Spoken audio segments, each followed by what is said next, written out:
Mereka tidak boleh disambungkan dan tidak boleh bertemu di antara satu sama lain. Termasuklah orang-orang Gaza, mereka tidak boleh pergi sembahyang di West Bank, di Masjidil Aqsa. Kalau tanya kepada mereka yang berada di Gaza, adakah pernah sampai dan solat di Masjid Al-Aqsa, maka jawapannya tidak pernah. Termasuklah saya yang duduk di Gaza selama 10 tahun ini. Dan jarak di antara Gaza dan Masjid Al-Aqsa itu hanyalah kira-kira memakan masa 1 jam sahaja, sekitar 90 km untuk sampai ke sana.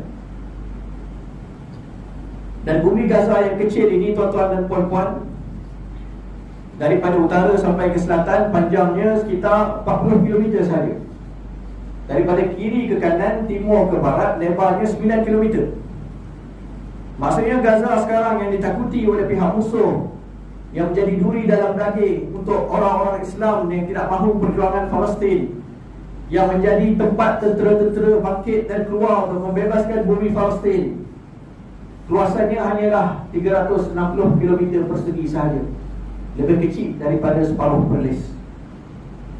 Walaupun keadaan penduduknya sangat-sangat padat di dalam, sekitar 2.2 juta orang yang tinggal di dalam. Maka pertempuran yang berlaku dengan Gaza hanya boleh berlaku melalui ruang udara.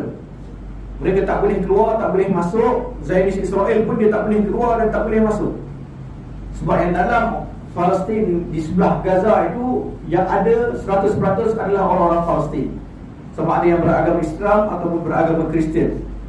100% orang Palestin. Sebabnya apa? Tahun 2005 Ariel Sharon, pimpinan Israel ketika itu, dia arahkan semua orang Zionis keluar daripada kawasan Gaza. Tak tahan dengan kebangkitan yang dibuat oleh penduduk-penduduk yang berada di Gaza, maka mereka tinggalkan Gaza dan dikepung sehinggalah hari ini, bermula daripada tahun 2006. Maksudnya orang Gaza ini dia keluar melalui lautan tidak boleh, termasuklah nelayan-nelayan. Kalau dikeluar lebih daripada 12 batu nautika, akan ditembak oleh kapal-kapal laut milik Zionis Israel. Mereka akan kembali semula ke bumi Gaza. Melalui udara mereka tak boleh keluar, sebab satu-satunya lapangan terbang yang ada telah dibom oleh Zionis Israel puluhan tahun yang lalu dan tidak digunakan untuk dibangunkan semula.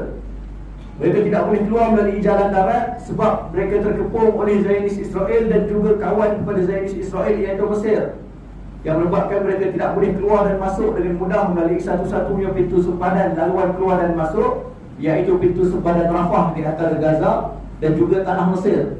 Tidak ada kaitan pun dengan Zionis Israel. Maka adik ipar saya ini, Abdullah Al-Minawi, dia berjaga di rumah tersebut, di bawah bangunan tersebut. Bangunannya dibom melalui tentera udara Zionis.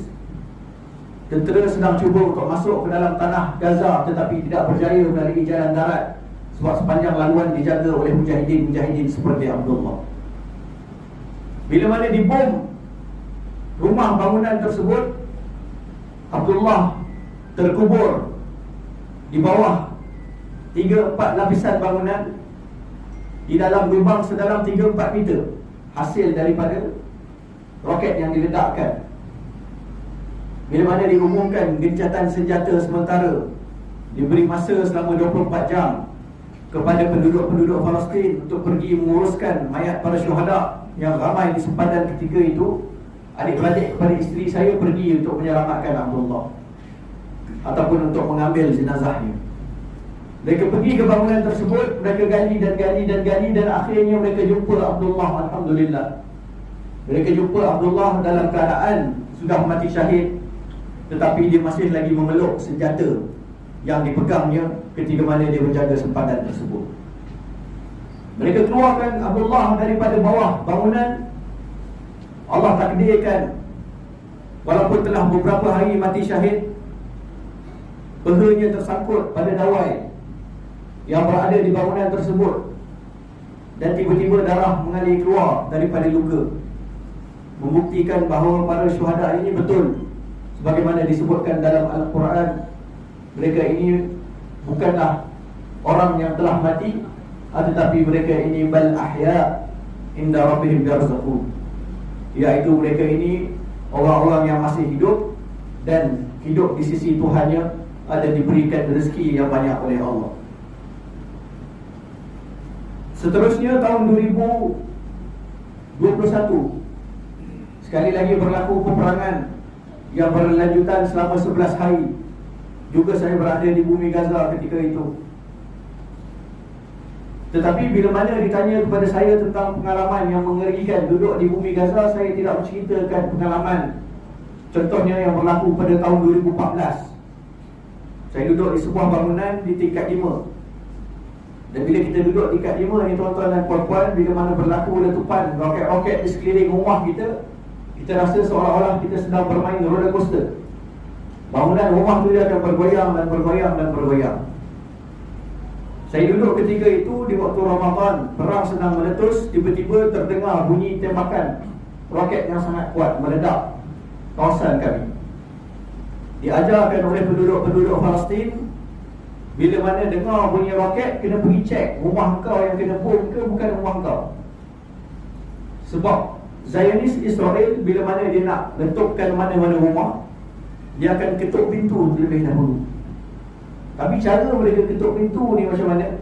Mereka akan ledakkan atap bumbung rumah yang nak dibom itu dengan menggunakan drone tanpa juru terbang. Dia letupkan dengan roket yang kecil dulu, barulah dia akan hantar seterusnya F-16 dengan F-35 untuk ledakkan keseluruhan bangunan 5-6 tingkat tersebut. Jadi bila dia letakkan dengan roket kecil daripada drone, maknanya apa? Maknanya kalian ada masa 3 minit sehingga 5 minit untuk keluar meninggalkan rumah kalian. Kalau tak, kalian akan mati syahid terkubur di bawah bangunan. Sebab itulah penduduk-penduduk di bumi Palestin, bila mana berlaku peperangan, mereka akan tutup pakaian menutup aurat, siap-siap. Pakai telekung, siap-siap. Pakai tudung, siap-siap. Anak-anak dipakaikan dengan kasut.